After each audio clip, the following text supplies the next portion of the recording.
Alright everyone, final part, here we go, the court cards. So what she does with these is, again, she adds even more of the symbols associated with their cards. So you see the Mercury sandal, you see the arrow, you see the cup here, that you've seen in this is in one of the Scorpio cards. Is it the 7? The 7 of cups, I believe. You see this in the 8 of wands, right? No. 9? The 9 of wands, I believe. And this one you see in the, yeah, this one in the 8. The sandal. You see those little symbols there. I'm pointing at them and I'm like, wait, they're probably too small for you guys to see. There they are on his shield. So yeah, there you go. Yeah. Yeah.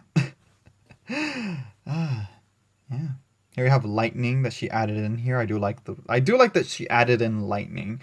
Like, again, it emphasizes the speed. So here we're going to stick with the knights. Here we have the Knight of Cups. Again, we have the crab in the cup. It has the wings. The peacock feathers are here, and you see the peacock right here, and right here, and the wings have peacock eye feathers. Here we have the Knight of Swords. Very different here. Very, very different. So yeah. Yeah. All I can say there, you can see the spot that here is where the most similarities, I think, in the courts happen here. You see the same weapons. The shield is very similar. Here I think she kept the weapon. Yeah, it's that weird club going on there. But the shield is different. So yeah, she added in the crest, making it much more prominent, that you see in Liber Theta or Book T. I think that Book T mentions the crests in the court cards. So let's move on. The Queen of Wands. This is associated to me actually a lot. Sun in Aries, Mars in Aries, 2 of Wands, 3 of Wands there. Right? No, 2 of Wands goes to someone else. Or no, I'm not sure. I can't remember. But she does have Pisces. Yeah, she has Pisces and then the 2 and the 3 of Wands. Yeah, there we go. Yeah, I was right. She does have the 2 and the 3 of Wands associated to her, which you see in the symbolism here, if you remember back in the minors. And here we have that staff here. Again, what is it called? It's a symbol of Bacchus. I remember though. I know that's correct, but I can't remember what it's called. It's just the staff with a pine cone on top of it. Here we have the Queen of Cups. I like how she's like kneeling down, looking down in it, almost like Narcissus, but here she's like seated, almost meditative, reflecting, and there's an aspect of self-reflection here. But here it seems much more, to me, of a Narcissus type of illusion here, because she's like kneeling down, looking down in it, trying to get a clearer look at herself. So yeah. The Queen of Swords.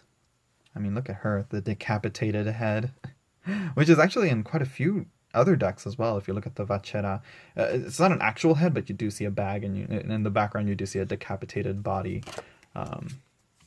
So here we have the Queen of Discs, and here you actually see the elemental association. So Queen, water, of discs, of earth.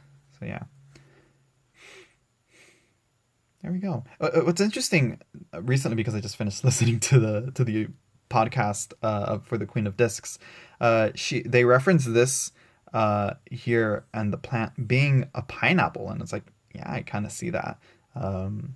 But here she kind of went more for like an aloe vera plant with her queen here, and here just roses, which I think is a shame. I do like these pointy, spiky things around here. It really adds to the design of the card. Here it's very, very, very simple. But again, sometimes it works out for the best not to do anything too crazy. Here we have the Prince of Wands going into the princes. Here you see that clam in the 4 of Cups. And then the lion for Leo, obviously here as well. What else? See the same body posture here, but here it seems like he's taking much more control here. He's not so outstretched. Like in the Thoth and the Rosetta. Here we have the Prince. Again, you see the background, the environment that he's in is similar to the 6 of Cups in this deck. So So yeah. I'm trying to see anything else. Here she adds this this half section of a shell here. So yeah. Oh my god, I'm yawning. All right, here we have the Prince of Swords. I don't know. There's not much else to say. It's like you can make your comparisons yourself here. Here we have the Prince of Discs. And here we have the Princess. Like I said, keep in mind the aces while you look at these, at the Tabula Mundi princesses. Because here you see that Ace of Wands, how it is the same there. Here we have the Princess of Cups. The little turtle. I like how she kept the turtle. I like the turtle. But here, no turtle that I can see of. But here you can see the Ace of Cups right here under her. It's a shame that there's that, you know. Well, it's weird because this fish, it looks like a sturgeon to me. But it looks more fish-like, but they describe it as a dolphin. But I mean, they really didn't know their zoology, I feel like.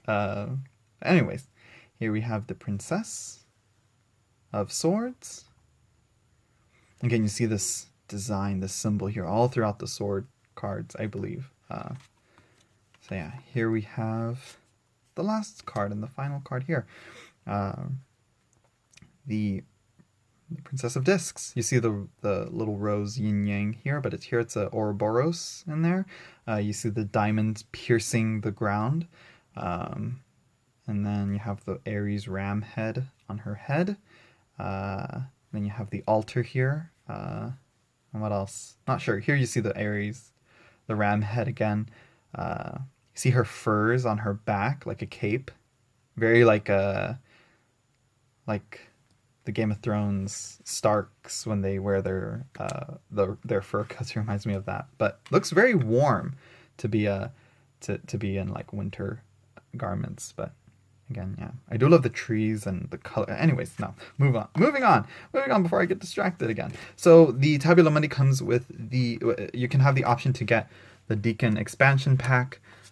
These are just, you know, extra cards. I don't really know how to read them. Haven't figured that out yet. Just because there's something that, like, you know, I'm not quite familiar with. As you can see, they have all like their minors, like their associated minors, like all the minor cards with the Pisces.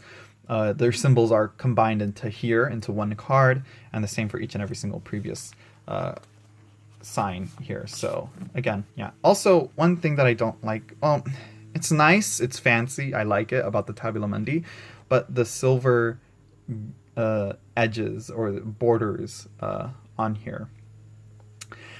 You know, it's nice. It's like I said, it looks nice, but when it comes to metallics on cards, this is like, you know, unnecessary to me. I'd much rather see like silver on the art itself, highlighting certain details here on the card, maybe on a few places, maybe on the stars here or something. I don't know. Just a suggestion.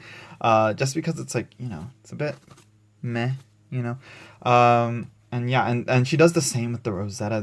With the papyrus, there's a golden edition as well. Same thing, just gold on the borders. Nothing else going on. It's gold, but here Tabula Mundi is silver. So yeah, there we go. I'm trying to think of any other differences that I can think of, but not much comes to mind. So there you have it. There is a comparison between the three Thoth tarots, the Thoth the green box, the Rosetta Tarot Papyrus edition, and the Tabula Mundi Colores Arcus.